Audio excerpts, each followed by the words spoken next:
Sir मैं सीधे I directly come to the question. मुझे एक ही सवाल है जो बहुत खाए जा रहा है, भूत सही में होते हैं? अभी वो तो सोचने की बात है। अभी ये आपने सवाल ही ऐसा कर दिया कि मतलब मैं फर्स्ट में ही अगर आपको बता दूं कि भूत सही में होते या नहीं होते तो फिर बाद में बाकी के एपिसोड का क्या मतलब। तो बात ऐसी है ना कि हम अब हॉरर लिखते हैं, तो हम जब भूतों की कहानियाँ लिखते हैं, भूतों पर रिसर्च करते हैं, हम सोचते हैं भूतों के बारे में कि कैसे होते हैं, क्या होगा। तो उसमें बहुत सारी चीज़ें सामने निकल कर आती है कि लोग हॉन्टिंग्स के बारे में बात करते हैं कि मतलब घरों में हॉन्टिंग होता है, या कोई अबैंडन्ड फैक्ट्री हो गई तो वहाँ हॉन्टिंग होता है। हमारे शहर में भी ऐसी बहुत सारी जगह हैं, पर वहाँ असल में जाने के बाद क्या एक्सपीरियंस होता है, क्या दिखता है, उसके ऊपर रिसर्च करना वो हमारा काम है as an author.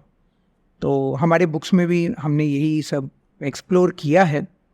But the thing is, मैं क्या सोचता हूँ कि अगर हम लाइफ के बारे में बात करते हैं, अगर हम बात करते हैं कि हम एक टाइम पर बर्थ लेते हैं, एक टाइम पे हमारी डेथ होती है, तो ये हमारा लाइफ का स्पेक्ट्रम है। ये है हम जहाँ हमारा जो सोल है वो इस बॉडी में है, हमारे इस व्हीकल में है। लेकिन अगर हम बिलीव करते हैं आत्मा में, सोल में, तो हमें तो ये पता है कि द सोल इज़ इमॉर्टल, उसका कोई बिगिनिंग और एंड नहीं होता। और ये अक्रॉस रिलीजन्स माना जाता है। It is not only Hindu religion thing या क्रिश्चियन रिलीजन थिंग या इस्लाम में, इट्स ऑल ओवर ऐसा बिलीफ है कि द सोल इज़ इमॉर्टल। तो अगर हमारा लाइफ का ये जो एक हिस्सा है, that is just a slice of it, तो बाकी का टाइम क्या हो रहा है, बाकी का what's happening to the soul.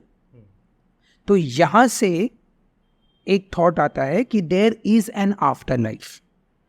Okay. और जो हमारा लाइफ है that is just a small minute part of it.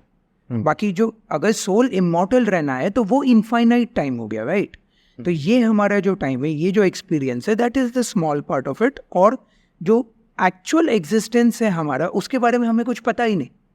हमें तो सिर्फ इतना ही पता है कि हम, और वो भी जब हम जन्मे थे तब का तो हमें याद नहीं रहता है पहले 3-4 साल क्या हुआ था। तो हमारे एक्सपीरियंसेस वही है जो हम देखते हैं, महसूस करते हैं, that is it, the 5 senses. लेकिन what happens beyond that is where the ghosts are, 6th sense और उसके बाद।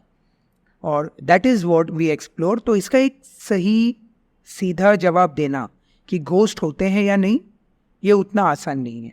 लेकिन I will tell you one thing, I am a science person, मैंने साइंस पढ़ा है। I am a postgraduate in organic chemistry. वाह। तो मेरा जो मतलब first 20 years of my life बहुत एकेडमिक थे। आई बिलीव्ड, मतलब सब कुछ, हर चीज़ के लिए एक फॉर्मूला चाहिए था, एक थियोरी चाहिए, एक प्रूफ चाहिए, उसके बिना हम बिलीव नहीं करते उसमें, because as science and math students you do that. उसके बाद भी मैं टीचर था and I use to teach math science again. तो उसमें भी यही था कि हमें प्रूफ चाहिए, LHS इक्वल टू RHS होना चाहिए, otherwise it is not true.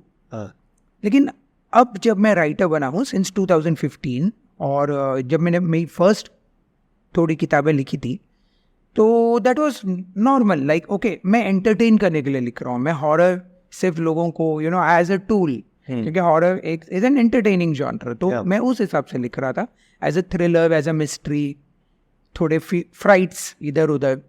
But उसके बाद जब मैं पैरानॉर्मल एक्सपर्ट्स के साथ बात करने लगा, मिलने लगा, उनके साथ हॉन्टेड लोकेशंस पे जाने लगा, लोगों के केस फाइल्स पढ़ने लगा, तो तब मुझे ऐसा एहसास हुआ कि ऐसा कुछ होता है जिसका एक्सप्लेनेशन नहीं है, जिसका प्रूफ नहीं है, जिसका LHS इक्वल टू RHS नहीं हो सकता।